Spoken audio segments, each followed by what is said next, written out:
28 मई को नई संसद भवन परिसर का उद्घाटन कार्यक्रम है, लेकिन उद्घाटन से पहले ही ये नई इमारत विवादों में घिर गई है और विवाद इस कदर बढ़ चुका है कि 21 पॉलिटिकल पार्टीज ने, विपक्षी पार्टियों ने इस कार्यक्रम के बहिष्कार का ऐलान कर दिया है। तो आखिर ये विवाद कहां से शुरू हुआ और आखिर ये विवाद इतना क्यों बढ़ गया कि आज ये मामला सुप्रीम कोर्ट में जा पहुंचा है, तो इसे समझने की आज हम कोशिश करेंगे। दरअसल 18 मई को लोकसभा के स्पीकर ओम बिरला निमंत्रण पत्र लेकर प्रधानमंत्री मोदी के पास पहुंचे कि उन्हें नई संसद भवन का उद्घाटन करना है और इसकी तारीख जो है वो 28 मई की डिक्लेयर की गई। इस तारीख के सामने आने के बाद से ही विवाद शुरू हो गया। दरअसल 28 जो मई की तारीख है वो वीर सावरकर, जो विनायक सावरकर हैं, जिन्हें की बीजेपी पार्टी अपना प्रेरणा स्रोत मानती है, उनके जन्म दिवस की तारीख है। और बीजेपी कहती रही है कि स्वतंत्रता संग्राम के अंदर उनका बहुत बड़ा योगदान रहा है, जबकि जो बाकी जो पार्टियां हैं, विपक्षी पार्टियां हैं, वो इस तरह के किसी भी योगदान को नहीं मानती है। और उनका सबसे पहला जो ऑब्जेक्शन था, सबसे पहला जो विरोध था, वो इस तारीख को लेकर है कि जो सावरकर का जन्म दिवस है उसी तारीख को नई संसद भवन परिसर का जो उद्घाटन कार्यक्रम क्यों रखा गया है। इसके बाद एक ऐसा ट्वीट हुआ जिसके बाद जो सभी विपक्षी पार्टियां हैं उनको एकजुट उसे ट्वीट ने करने का काम किया। राहुल गांधी ने एक ट्वीट किया जिसमें कि उन्होंने कहा कि ये उद्घाटन राष्ट्रपति को करना चाहिए, प्रधानमंत्री को नहीं करना चाहिए। इस एक ट्वीट ने विपक्षी पार्टियों को एकजुट होने का मौका दिया।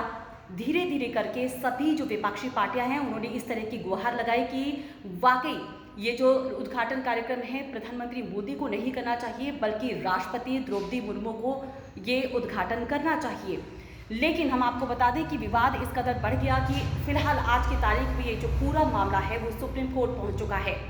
जो बीजेपी है, एनडीए है, वो सीधा कह रही है कि जो विपक्षी पार्टियां हैं सिर्फ विरोध की राजनीति करने के लिए इस तरह का विरोध कर रही हैं और अब इस तरह से कार्यक्रम का जो उद्घाटन कार्यक्रम है उसका बहिष्कार करके वो सीधा जो लोकतंत्र है उसका अपमान कर रही हैं।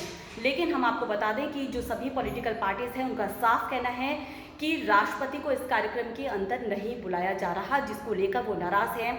क्योंकि हम आपको बता दें कि इस तरह का प्रोटोकॉल है कि अगर कार्यक्रम में कोई भी किसी भी कार्यक्रम में अगर राष्ट्रपति आती हैं तो जाहिर सी बात है कि कोई भी कार्यक्रम जो है उनके द्वारा ही उद्घाटन होने का नियम है।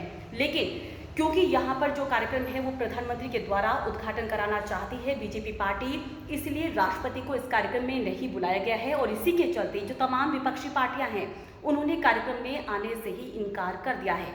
फिलहाल अभी तक 21 पॉलिटिकल पार्टीज हैं जिन्होंने साफ कह दिया है कि वो जो संसद भवन के नई इमारत के उद्घाटन कार्यक्रम में वो शामिल नहीं होंगी। साथ ही एक जनहित याचिका सुप्रीम कोर्ट में दाखिल की गई है जिसमें कि ये कहा गया है कि लोकसभा सचिवालय को और साथ ही भारत सरकार को ये निर्देश दिया जाए कि राष्ट्रपति के द्वारा इस कार्यक्रम का उद्घाटन कराया जाए, क्योंकि जो राष्ट्रपति होती हैं वो देश की प्रथम नागरिक हैं, साथ ही वो जो लोकतांत्रिक व्यवस्था हमारे देश की है उसकी चीफ है। ऐसे में ये उद्घाटन जो कार्यक्रम है वो राष्ट्रपति के द्वारा किया जाना चाहिए। फिलहाल ये मामला अब सुप्रीम कोर्ट में पहुंच चुका है और जो विपक्षी पार्टियां हैं उनका साफ कहना है कि जब तक इस कार्यक्रम के अंदर राष्ट्रपति नहीं आती हैं तब तक वो इस कार्यक्रम में शामिल नहीं होंगी।